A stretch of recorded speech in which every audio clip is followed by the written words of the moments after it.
Live streaming is on. Justo se le cortó de Sí, vuelta. se corta. Parece como que cada vez que quiere criticar algo no se le cortaría a propósito. Hay alguien que tenía la mano levantada, Sol, que quiere Sí, hacer- está.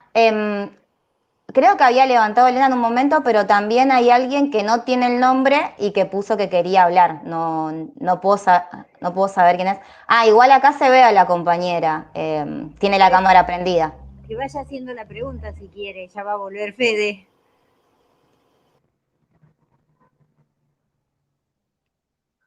Estás muteada. No te puedo decir por el nombre porque no tenés el nombre, pero sí, sos vos.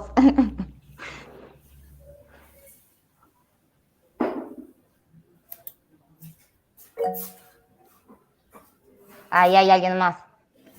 Quien quiera hablar, le abra el micrófono porque no tienen los nombres, así que no puedo decirle por nombre. Yo también quisiera hablar después de la compañera. Hola. Bien, Miguel, genial. Perdón. Miguel! Por fin se te escucha. Fede, te juro que no te estamos sacando nosotros. No. Es el sistema, El sistema directamente, el sistema blanco. No sé cómo decirle a la compañera que hable. Ahí está. Hola. ¿Cómo estás? Sí, no podía sacar. Mi nombre es Mercedes, no sé cómo se ponía, cómo se escribía, así que por eso entré y lo dejé así.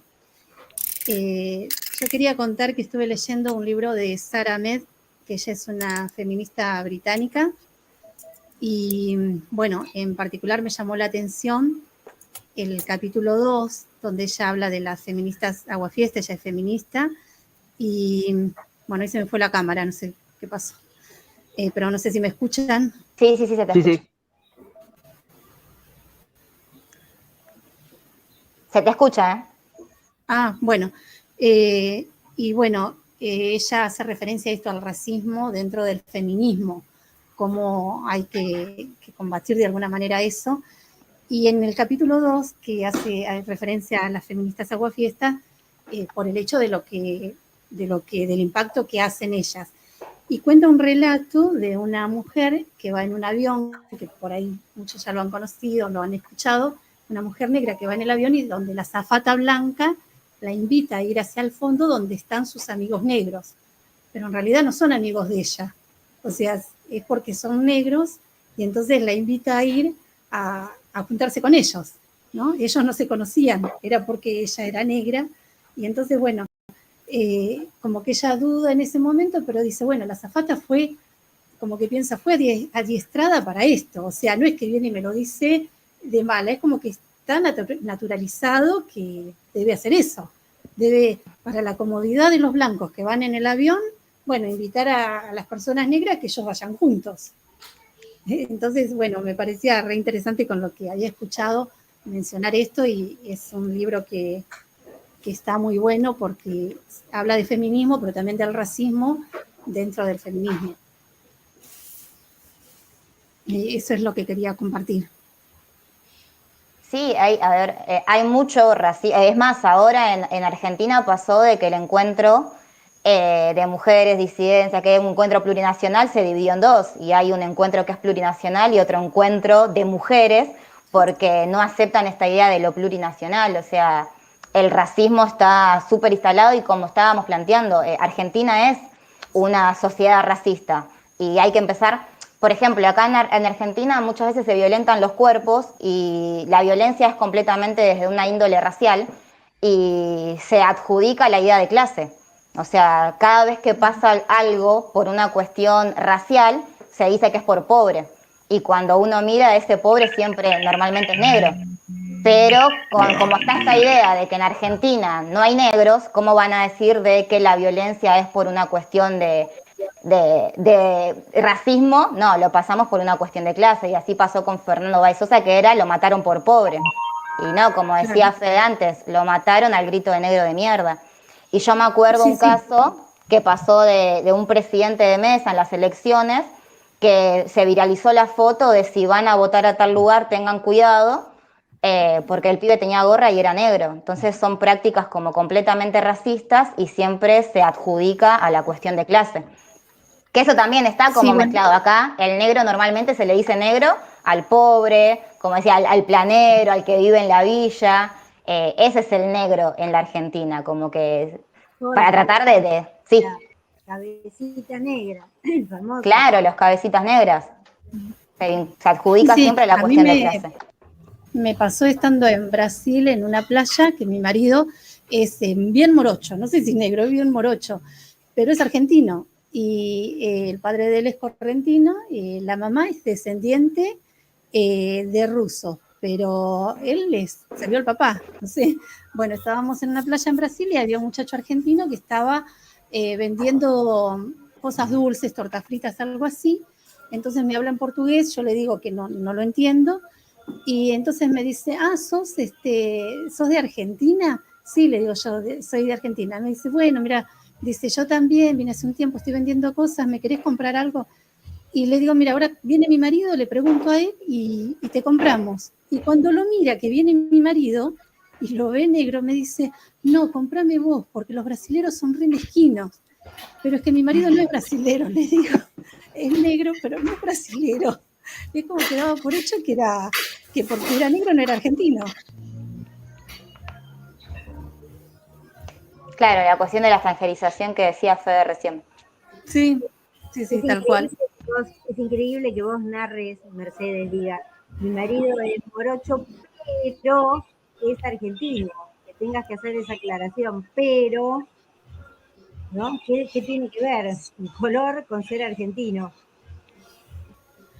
Sí, hay un montón de situaciones. Yo tengo un compañero de trabajo, también es un chico que, o sea, la novia de él es más blanca, o debe ser como yo, y él en un montón de boliches no ha podido entrar, la dejan entrar a la novia y a él no, o sea, ¿y cómo van a entrar? Y él no, porque el único motivo es por eso, porque lo miran con desconfianza todo el tiempo, y dejó de usar gorrita también a raíz de eso, porque encima que negro no puede usar gorrita porque si no dice, bueno, es peor, como que le embarro más. Bueno, es terrible, sí. No necesito más tiempo. Perdón, había otra Miguel quería hablar. Bueno, ¿se me escucha? Sí. Bien. Siguiendo un poquito estas compartidas, a mí me pasó en la época de las Malvinas, por ejemplo, estaba en Buenos Aires, era un pibe, me acerco a una de las mesas en el centro donde levantaban firmas, no sé, no me acuerdo para qué era, pero era toda la bronca contra los ingleses y todo aquello. Me acerco y la señora me dice, ¿pero usted es argentino? Y entonces yo le digo, señora, yo soy más argentino que usted y más latinoamericano que usted. ¿Cómo? Claro, yo soy salteño, le digo. Y bueno, eso me quedó siempre a mí como otras. Yo tengo cantidad ¿cómo es? De anécdotas y de experiencias que pasé. Tengo mis ancestros, son collas y diaguitas. Y por ahí alguna vez algún niño me dijo, profe, usted no es negro, usted es marrón. Bueno, la cuestión es esta. A mí me preocupa fundamentalmente también, yo creo que el planteo sobre el tema del racismo me gustó mucho, me encantó. La verdad que ayuda muchísimo a seguir profundizando. Yo creo que el tema de lo blanco y lo negro, el tema de los pueblos originarios y el tema de los sectores afrodescendientes están muy de pie en esta lucha y lo celebro realmente. Pero buscando por ahí profundizar alguna cuestión, yo me detengo mucho en el concepto de discriminación, que es lo que también estamos hablando, sin ninguna duda. El concepto de discriminación es tremendamente amplio, está afectando afecta y afectó muchísimo cantidad de sectores de distintos lugares de Argentina, de América Latina, del mundo, y evidentemente hay cuestiones que hay que buscar y encontrarse de nuevo, como por ejemplo lo que voy a comentar, encontrarse de nuevo con especies de verdaderas categorías que han utilizado los europeos a la hora de avanzar sobre nuestros países, nuestros continentes. Les comento esto, nomás lo encontré, menos mal que lo encontré. Hay un concepto en el libro Argentina Originaria que lo toma también Alcir Argumedo, y es un concepto alemán que responde a la palabra de Lebensraum, yo no sé si lo pronuncio bien, que reafirma que el mismo es un concepto geopolítico desarrollado por la Alemania imperial ante sus pretensiones de nuevos territorios.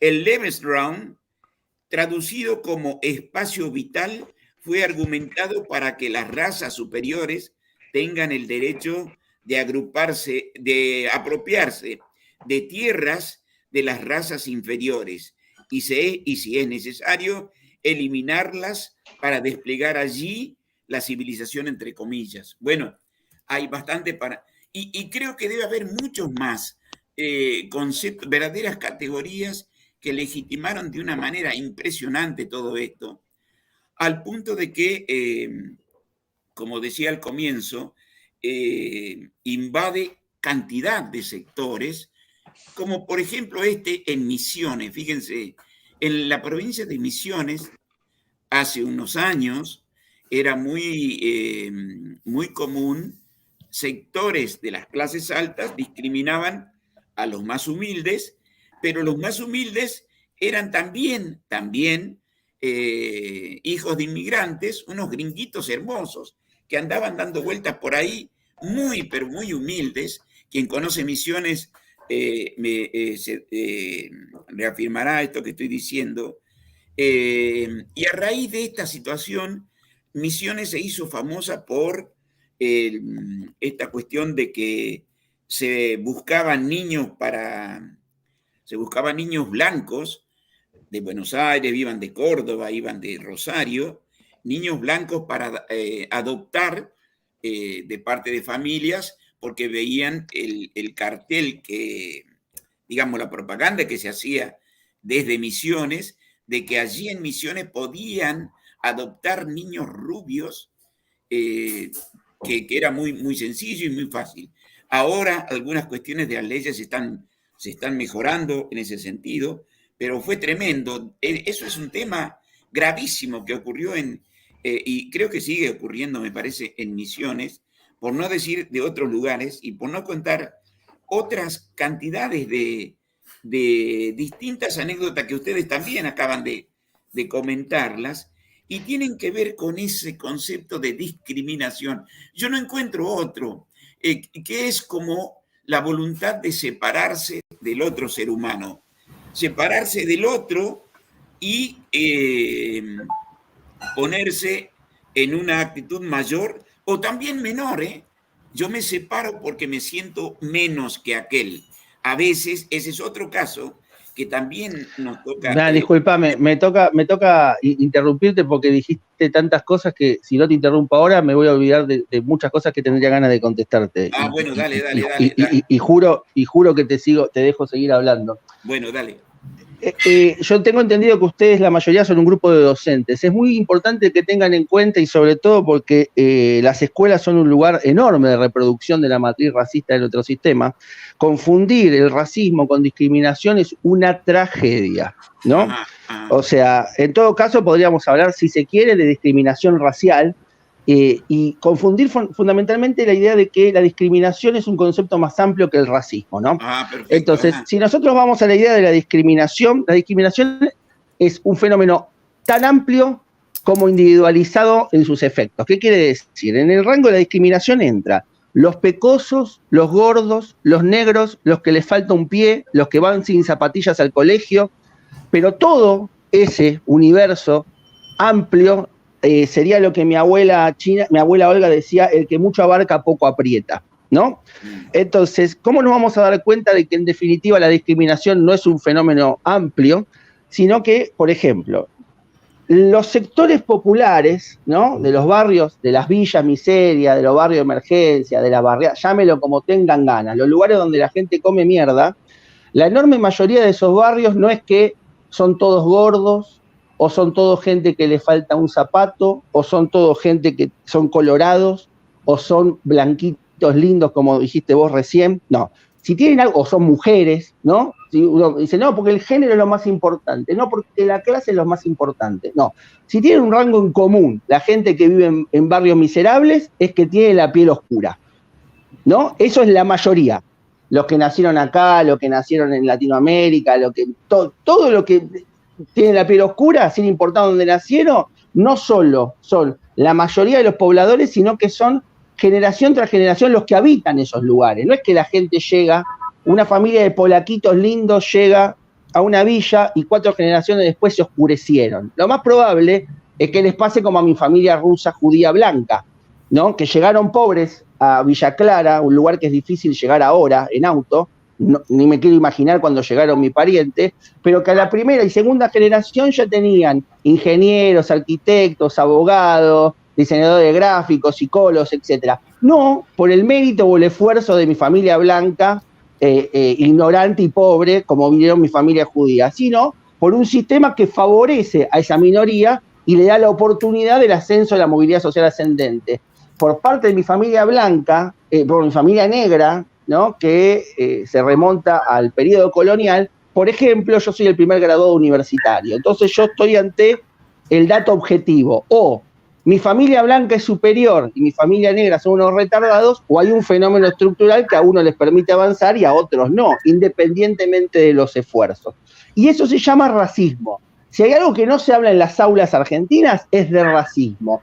Y hablar de racismo en el mismo renglón de si te entra o no te entra un pantalón, minimiza y bastardea un fenómeno que afecta a las mayorías poblacionales de nuestro país, que son la gente que no es blanca, ¿no? Si uno es docente de una escuela pública en un barrio popular, es evidente, por más que uno lo quiera negar, que la mayoría de los estudiantes van a tener un aspecto común físico en relación a los que estudien en la escuela parroquial privada del centro de la ciudad. Es así. Negar esto es tapar el sol con un dedo. Entonces, el tema que afecta a las mayorías en forma indubitable es el racismo. Entonces, si uno quiere hablar de mayorías, debe hablar de racismo. Ahora, si después uno quiere hablar de la tristeza de los niños ricos o cómo las minorías tienen derecho a ser respetadas en el sistema democrático, es absolutamente válido y habla de discriminación. La gente pecosa, la gente con los ojos rasgados, la gente que no llegó ayer y no la quiere, no sé,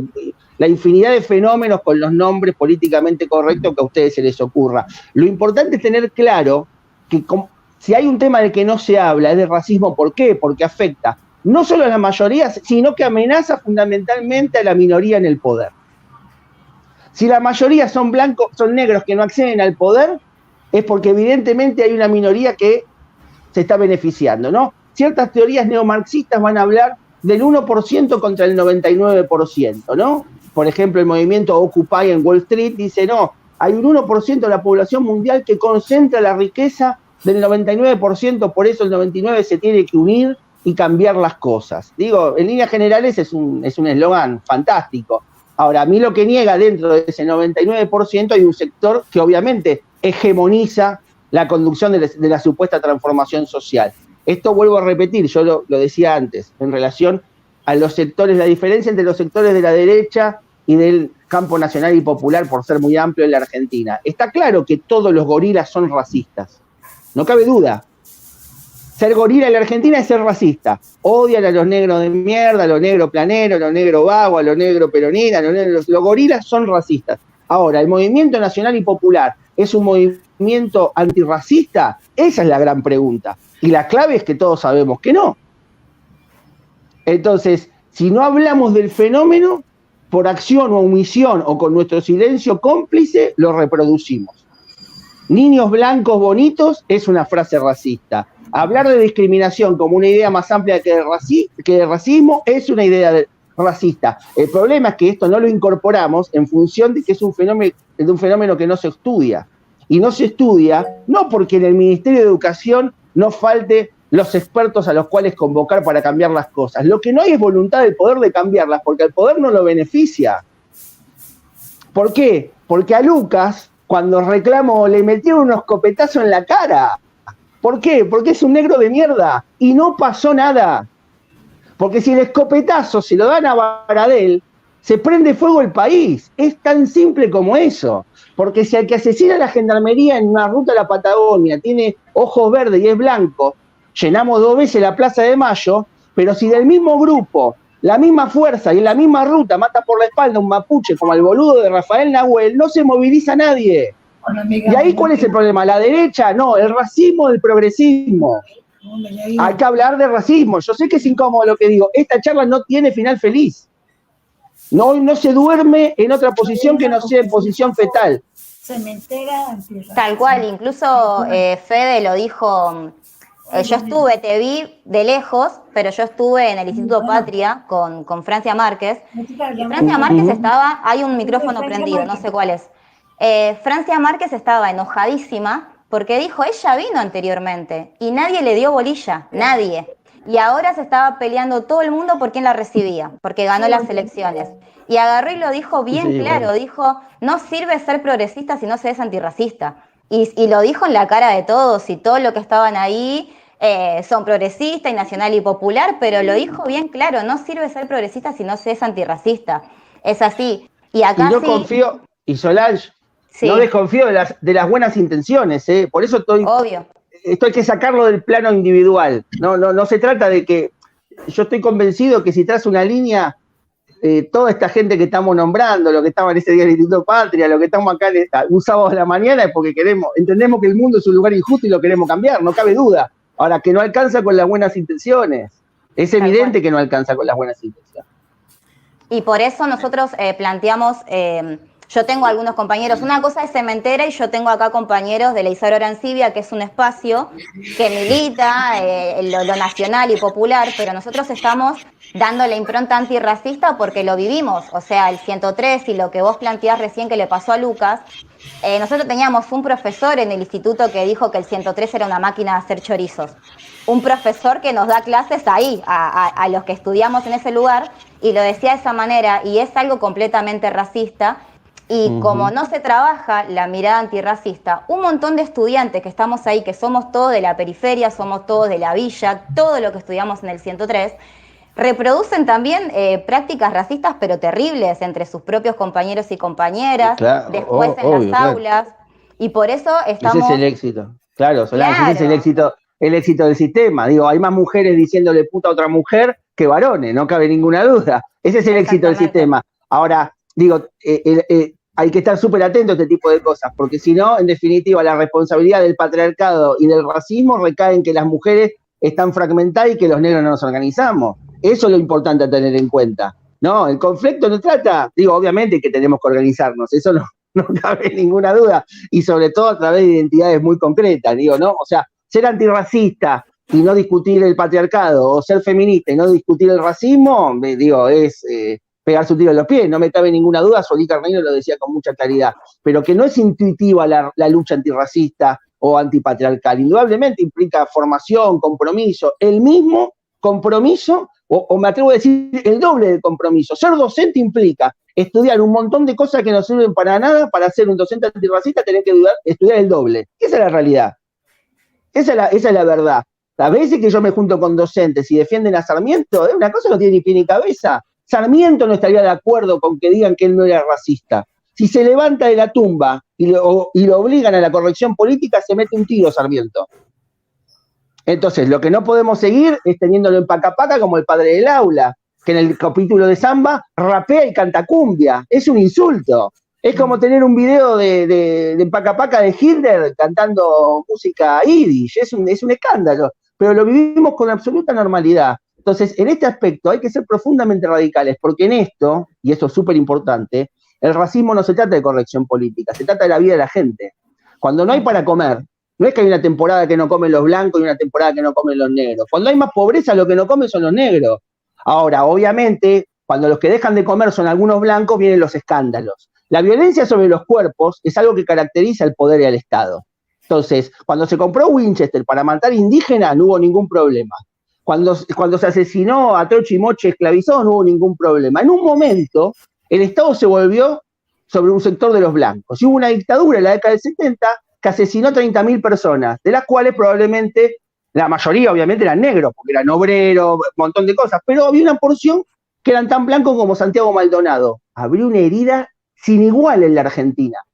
Porque si hay algo que no se acepta es que el Estado mate chicos universitarios, los arranque de la cama y los tire vivo al mar. Es un escándalo. Ahora, cuando volvió la democracia y se volvió a asesinar negros en las cárceles y en las comisarías, volvió toda la normalidad. Esto hay que decirlo. Yo sé que incomoda, pero el racismo está absolutamente interiorizado, no solo en Esteban Bullrich, que ahora le tenemos que tener lástima porque se va a morir de una enfermedad, sino que está profundamente interiorizado en los sectores blancos que conducen el falso progresismo. Esto pasa. Ahora, ¿eso nos hace abrazar con la derecha? No hay que ser sonso. La derecha es racista, asesina, pero fundamentalmente para desmontar ese flagelo que es el racismo que mata, lo que tenemos que nosotros es formarnos en la cultura antirracista. E implica el mismo esfuerzo que leer La Comunidad Organizada de Perón, El Capital de Marx o todos los libros para ser docente. No es intuitivo la lucha antirracista como no lo es el feminismo. Pero el feminismo nace una corriente de pensamiento que se llama feminismos negros y acuña en categorías como la interseccionalidad solamente para denunciar el racismo del feminismo. Porque se le sigue negando la identidad de la idea de mujer.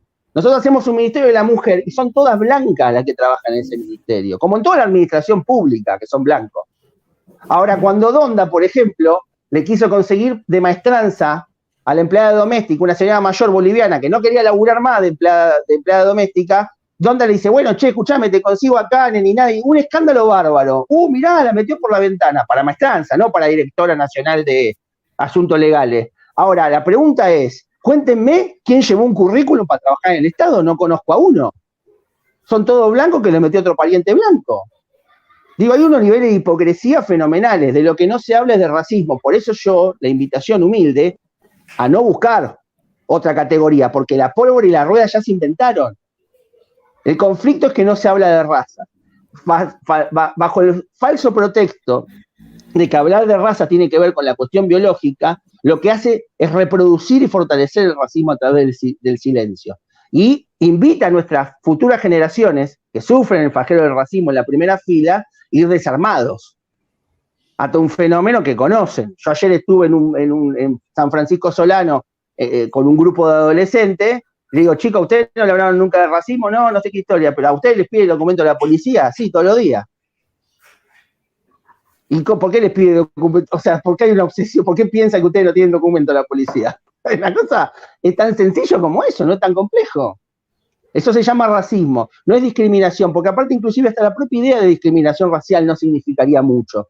La discriminación racial en todo caso habla de discriminar, de separar. Bueno, hay blanco, hay negro, hay términos sociales. En todo caso también habla de las desigualdades raciales, como denunciaba este autor que yo les contaba de Black Power. Es la jerarquización de esa diferencia, de esa discriminación, planteando que algo es superior y algo es inferior. Hay que hablar y hablar y hablar hasta que nos cansemos. Yo sé que por ahí, perdón que los aburra, porque por ahí es la charla número 755 sobre racismo a la que participan y estoy diciendo cosas muy obvias que todos ya y todas ya saben, pero me juego lo que no tengo, que no es el caso.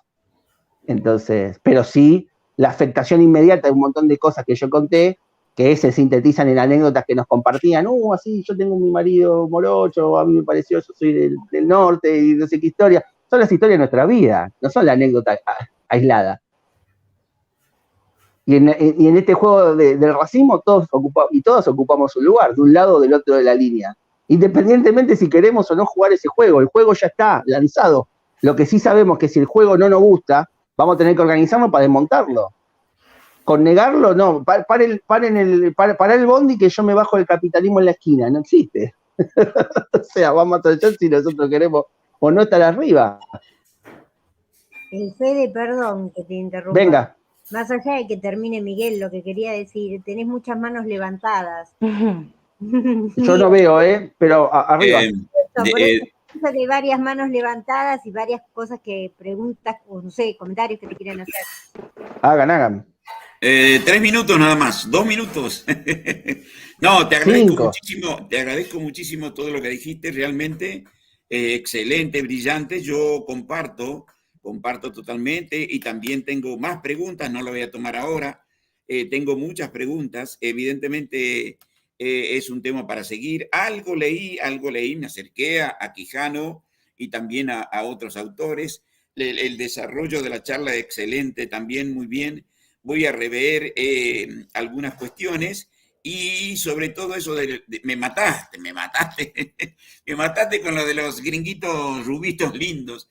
Yo te contaría anécdotas mías personalmente, pero bueno, quiero decir que estoy totalmente, sí, de acuerdo. Volveré a rever algunas cuestiones y vamos para adelante, totalmente, vamos, que estamos caminando juntos. Ahí nomás. Gracias, Miguel. Ahí está Ceci con la mano levantada.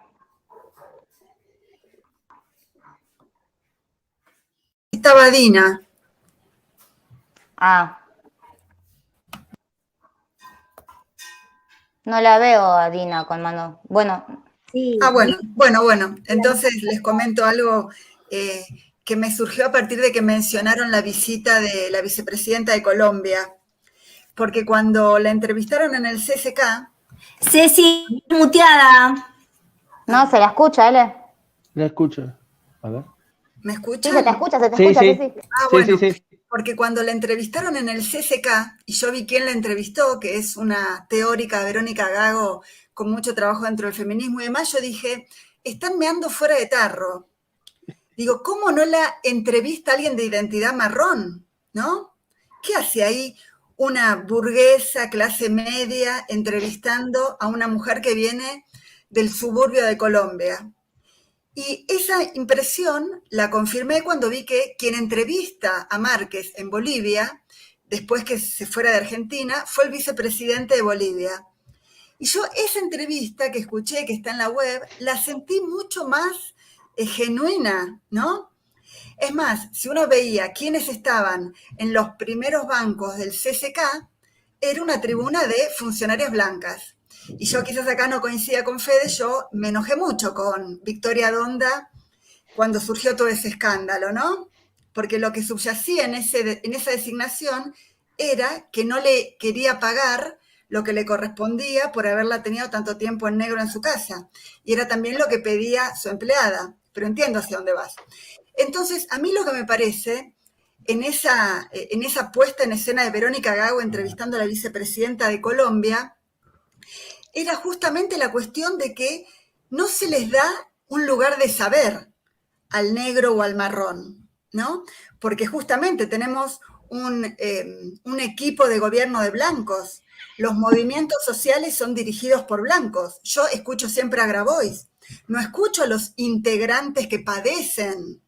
Lo escucho a Grabois, que es subjetividad burguesa del Pellegrini, ya sabemos.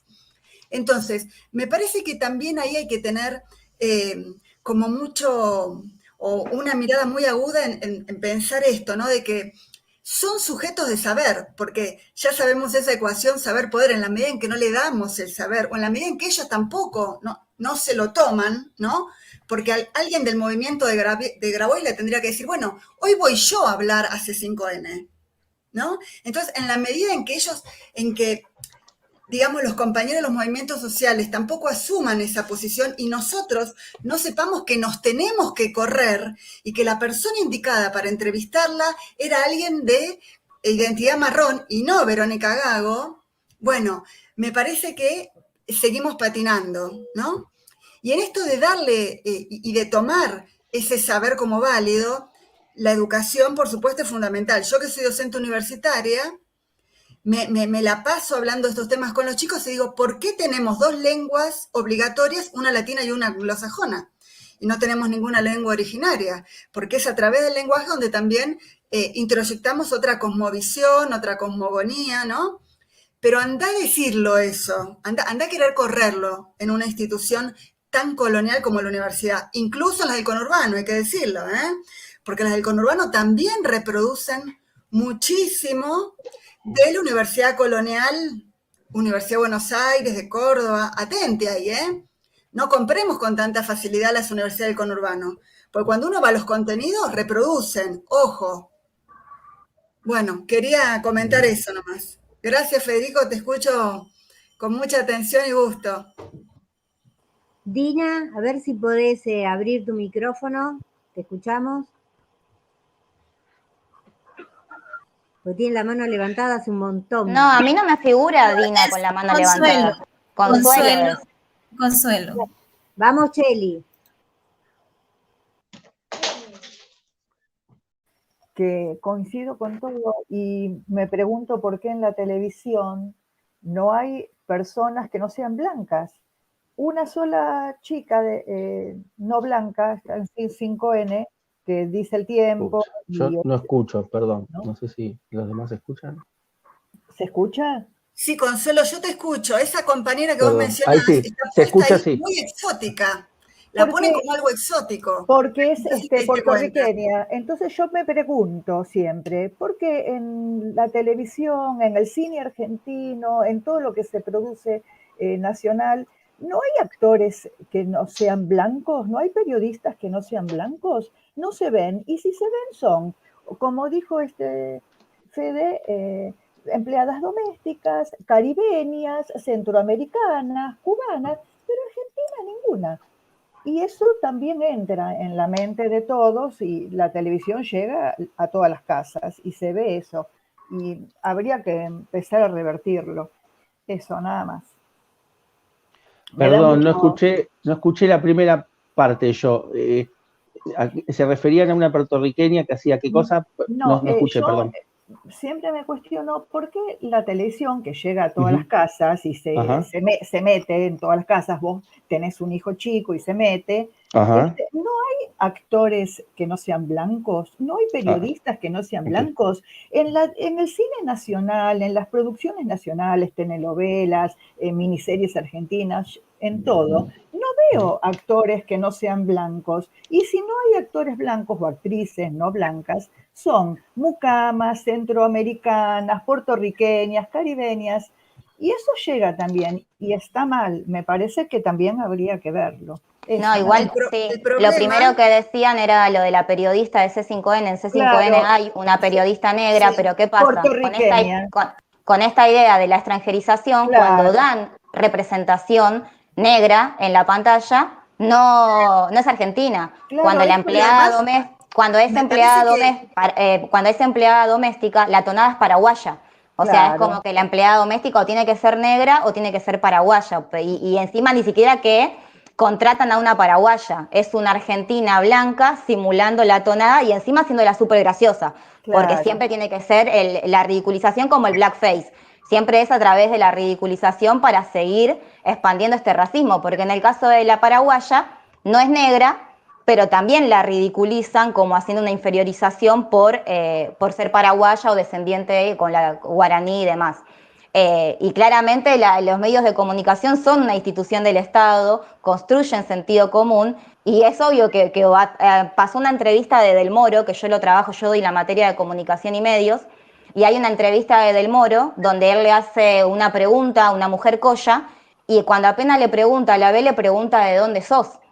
Y la mujer le responde y le dice, soy de Salta, ¿se olvidaron que los argentinos somos colla? O sea, directamente la pregunta fue de dónde sos, porque claro, para Del Moro, o vaya a saber, para lo que es los medios de comunicación en general, esa mujer no podía ser argentina. Entonces transmiten esa idea constantemente y claramente es intencional, no es algo que se les escapó, que no lo quisieron decir y fue sin querer. Esto es el racismo internalizado que tenemos. Y también, por ejemplo, recién que se hablaba, cómo el lenguaje también es una herramienta de poder cuando se plantea la idea de, ay, no jodan con el lenguaje inclusivo. Sí, están invisibilizando, pero también el racismo se reproduce por el lenguaje. Por ejemplo, decir trabajo en negro al trabajo informal es también racista y hay que empezar a romper con toda esa idea porque por más que sean palabritas, estamos construyendo sentido común a partir del lenguaje. Entonces también romper esa idea de lo negro siempre para todo lo peyorativo, para todo lo negativo, a lo que vamos es a la palabra negro, magia negra. Yo le decía el otro día, laburo como un negro, el otro día hablaba con mis estudiantes y era el gato negro, o sea, pobre gato, ¿qué culpa tiene de ser negro? Y por ser negro es un gato de la mala suerte. Entonces parece como que son cositas pequeñitas, pero todo eso construye en sentido común y hacen que se siga reproduciendo el racismo.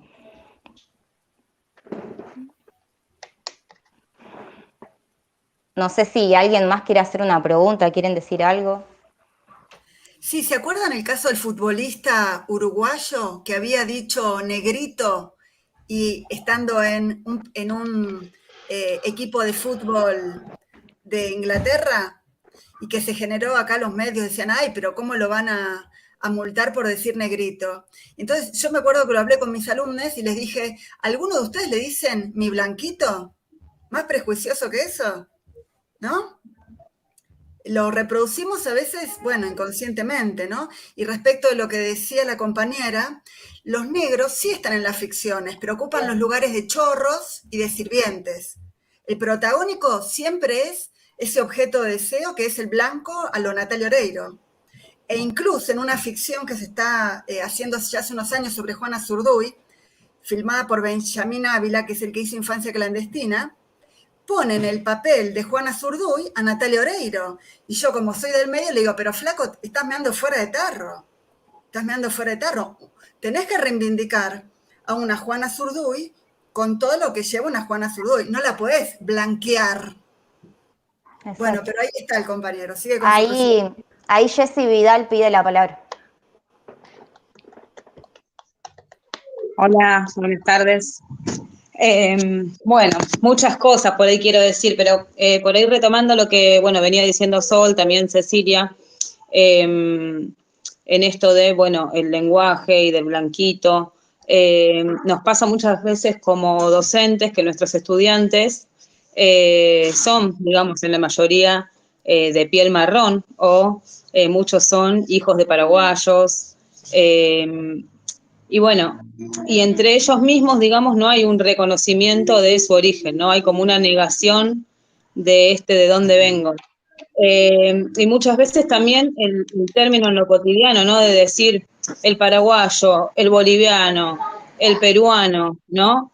Y sin embargo, cuando nos referimos a un argentino, no estamos diciendo el argentino, sino que es como que con una connotación negativa se habla de tal nacionalidad.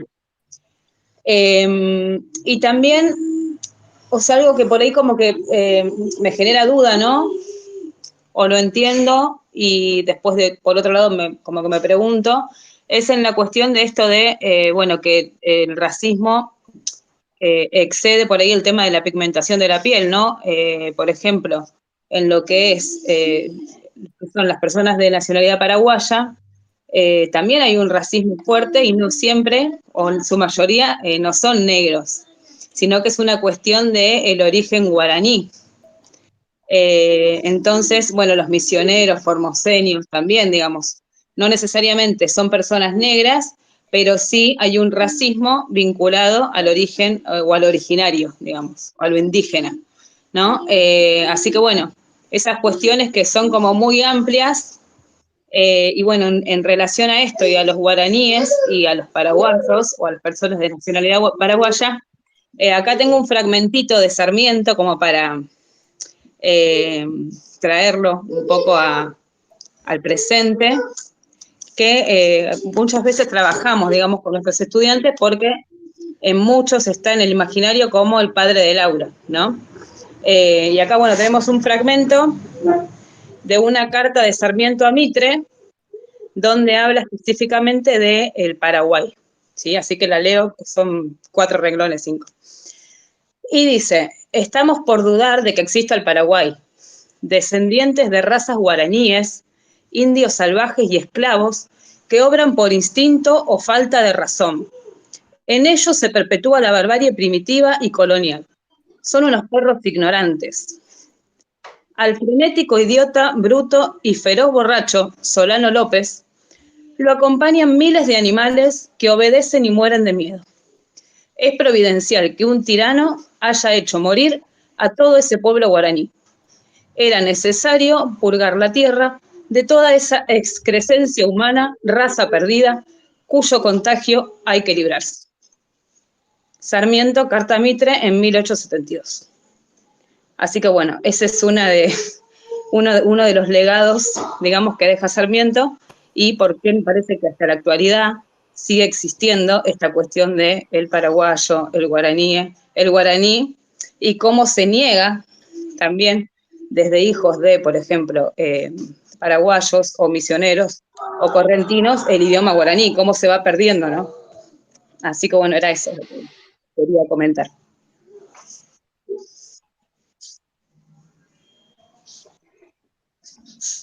mucho interés de ocultar su racismo parece que Sarmiento no tenía, no lo ocultaba, lo hacía público.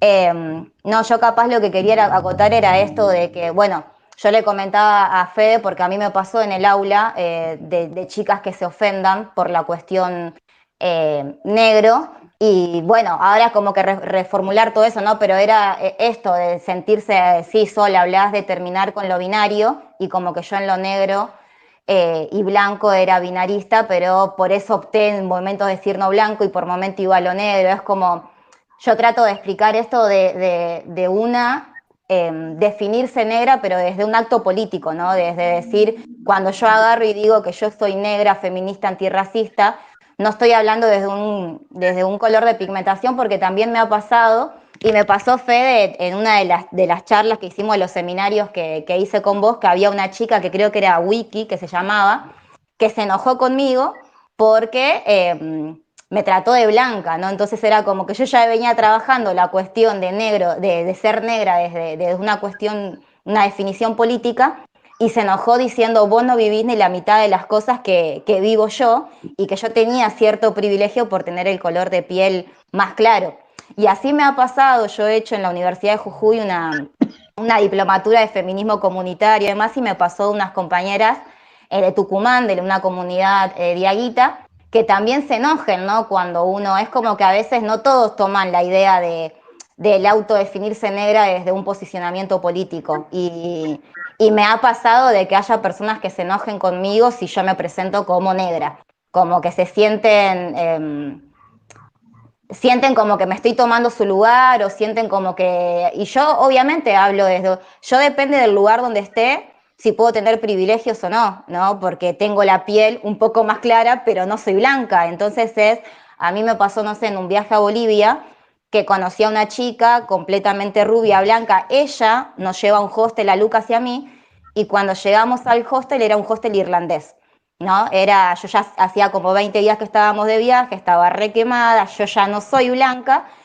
Y claro, en Bolivia me pasó con un chico boliviano que me trate de blanca, que esto, que el otro, y en ese hostel en La Paz me pasó de que me pidieron que yo les lave algo. O sea, pensaron que yo era la mucama, porque como era un hostel irlandés, toda la gente que estaba en ese hostel eran rubios y blancos, y automáticamente, como a mí me vieron negra, pensaron que yo era la trabajadora del lugar, la mucama, la empleada. Entonces, como que pasa eso, me pasa de que en ciertos espacios hay mujeres indígenas o afrodescendientes que se ofenden si yo me presento como negra, pero también entender esto, ¿no? De tomarlo como una postura política, como un posicionamiento político en torno a lo que decía Fe de la conciencia negra. Yo leí una opinión de Olga en el chat, que no sé si Olga querés hablar o que lo lea. Dice, cuidémonos también de no caer en el prejuicio de que todo lo negro está dispuesto a luchar contra el racismo o viceversa.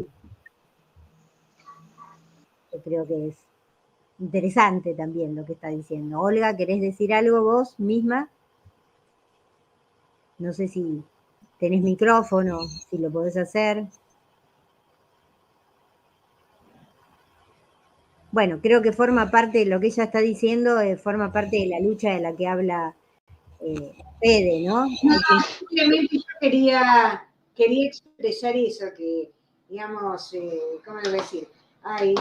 Claro, yo creo que tiene mucho que ver con que lo negro, lo pobre, digamos, forma toda una categoría, digamos, única, digamos, ponele, qué sé yo, hay un montón de gente que no tiene ninguna connotación en su piel, pero que sin embargo es negra por su forma de vida, por las carencias que tiene, o sea, digamos, tomar el negro en ese sentido, en el sentido un poco de la, digamos, de la división social de clase, de que hay gente que tiene el poder y otros que no lo tienen. Es verdad que dentro de los que no tienen el poder, ahí están siempre los que tienen una piel más oscura. Eso es verdad. Lo cual no significa que dentro de los que tenemos la piel más clara, hay un montón que también podemos definirnos como negros, ¿no? En el sentido de que vamos a pelear siempre por los que tienen menos. Algo así. Gracias, Sole.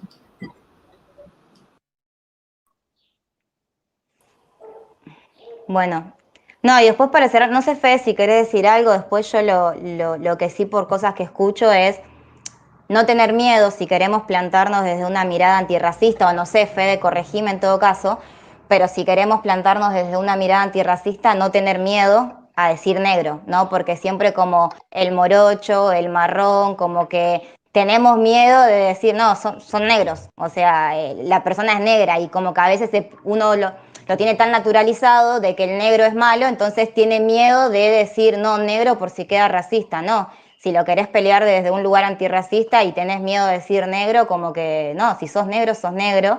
Y si tenés miedo de decirle a la persona, de hablar de una persona negra y siendo negra, es como que todavía falta algo ahí por trabajar. Es que tiene de malo decir, si cuando estás hablando de una persona blanca, bueno, si es negra, es negra. Como que veo muchas veces que se tiene miedo y se dice, no, el morocho más claro, morocho más oscuro, por miedo a decir que la persona es negra. Como si fuera, como si lo estuvieras insultando. Y hay como que romper un poco con esa idea de que no estás siendo racista por decirle negro si la persona es negra. Estás siendo racista si le decís negro de mierda, si por, no sé, depende del lugar o el estrato social que sea, si es un negro o no, bueno, ahí se ejerce el racismo, pero si la persona es negra, o no siempre decir paraguayo está mal. El tema es con el tono o con la intención que uno utiliza el término negro, el término paraguayo, el término boliviano, etcétera. No sé si se entiende la idea o si, Fede, me lo querés corregir. Yo lo que me atrevo a decir es que de lo que hay más miedo es de decir blanco, ¿no? Eso no cabe ninguna duda, ¿no? E insisto, lo dije 10 veces, lo voy a decir la número 11. La discusión del racismo, obviamente que va más allá del color de piel de la gente, no cabe ninguna duda. Está claro de que si todos los que responden a la categoría de negro fuesen antirracistas y todos aquellos que responden a la categoría de mujer fuesen feministas, el mundo sería perfecto. Entonces, está claro que eso no tiene un correlato natural e inmediato, eso es así. Pero también me parece que está súper claro quiénes somos negros y blancos en estas sociedades, y en todo caso, a partir de ahí es construir las estrategias de poder, ¿no? Y definir el lugar. Y si hay un lugar que los blancos naturalmente le dan a los negros, es el de acompañante, y si hay un lugar natural del cual no se corren los blancos, es el de conducir. ¿No? Lo nombraban ahí a Grabois y el conflicto es ese. Y ese, en definitiva, es la historia del peronismo. La derecha y la oligarquía quiere que desaparezca. Y yo creo que lo que queremos la mayoría es que nos den la manija, ¿no? El problema del peronismo es que hace 70 años un movimiento negro conducido por blancos. Ese es el conflicto del peronismo, ¿no? Entonces, ninguno aceptaría el rol de un varón feminista aliado conduciendo el movimiento de mujeres. Es inaceptable el movimiento de derechos humanos dirigido por blancos. Si uno va a una marcha el 24 de marzo y se fija en el aspecto de la gente, son columnas y columnas y columnas de gente negra con banderas, tetrabric, bombos y niños, y en la primera fila los blancos más buenos que puede dar el sistema.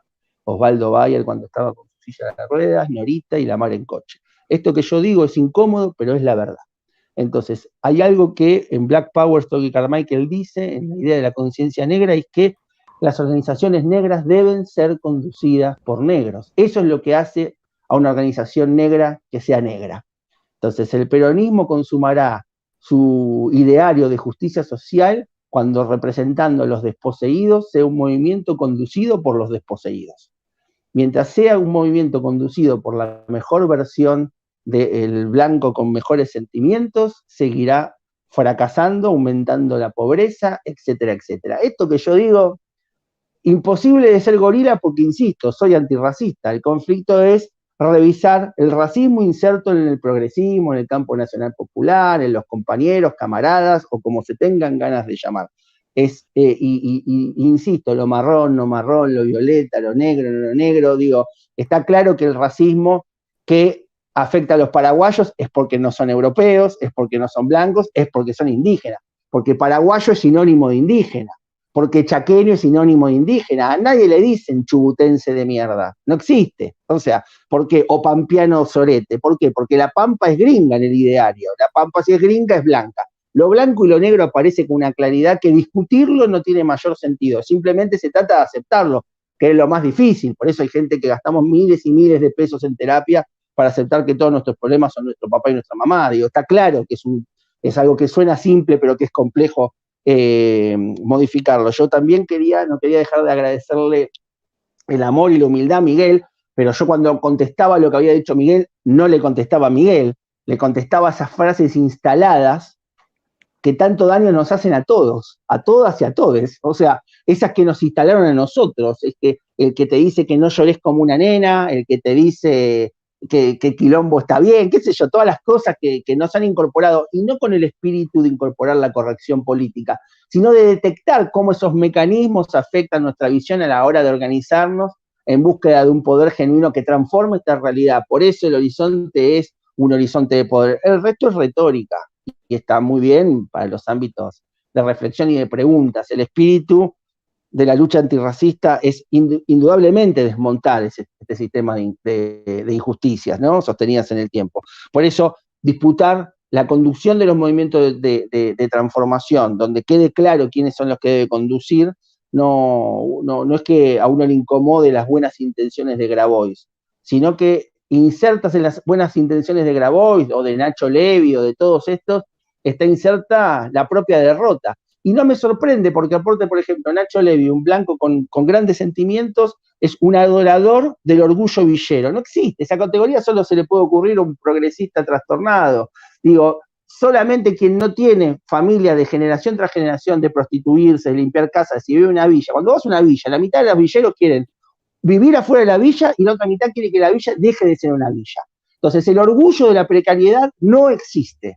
La dignidad de la resiliencia de no tener agua potable es una pelotudez. Entonces, la clave es que nosotros tenemos que construir categorías que nos hermanen con uno de nuestros principales derechos humanos, que es el derecho a la identidad. Saber que soy negro, a mí, en mi caso, primero me hace saber que no soy blanco. Después que me puedo abrazar una identidad positiva, y en mi caso, reconocerme afrodescendiente como en otro seguramente originario. En mi caso, que soy afrodescendiente, no solo remonta a que nos trajeron como mano de obra esclavizado, sino que me lleva hasta Egipto. Y a diferencia de lo que creen los egiptólogos franceses, racistas y blancos, que las pirámides, como no la pudieron hacer los negros, la tuvieron que hacer marcianos, yo sé que en mi legado ancestral construimos el lenguaje, la matemática, la agricultura, la bonanza, etc. Entonces, eso a mí me permite recuperar mi estándar digno de la existencia, en todo caso, para encontrarme con las demás existencias y construir un mundo más justo. Pero quien me habilita esa capacidad de conciencia es la posibilidad de construirme como un sujeto con agencia histórica. En este caso, probablemente la idea de lo negro, reapropiada en un mundo colonial que sigue existiendo, a través de, como lo nombraron, en su colonialidad del poder, donde claramente dividió el mundo entre lo blanco y lo no blanco.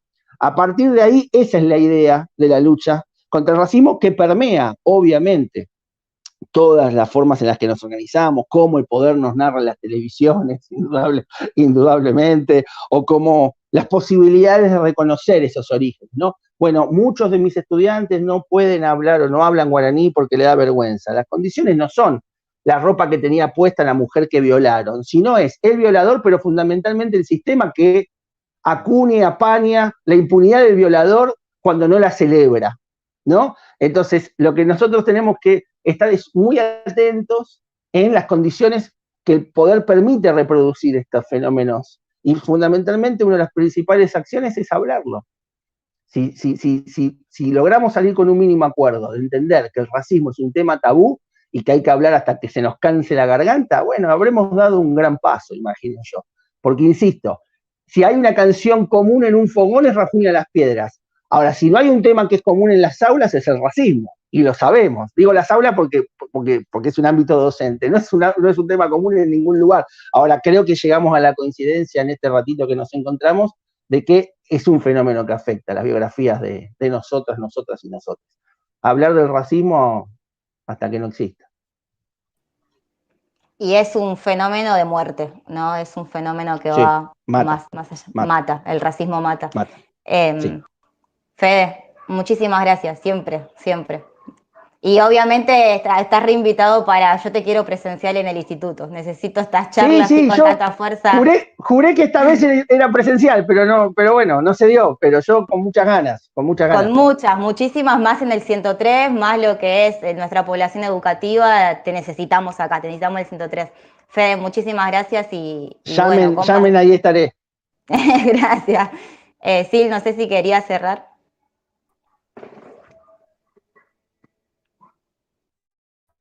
Elena.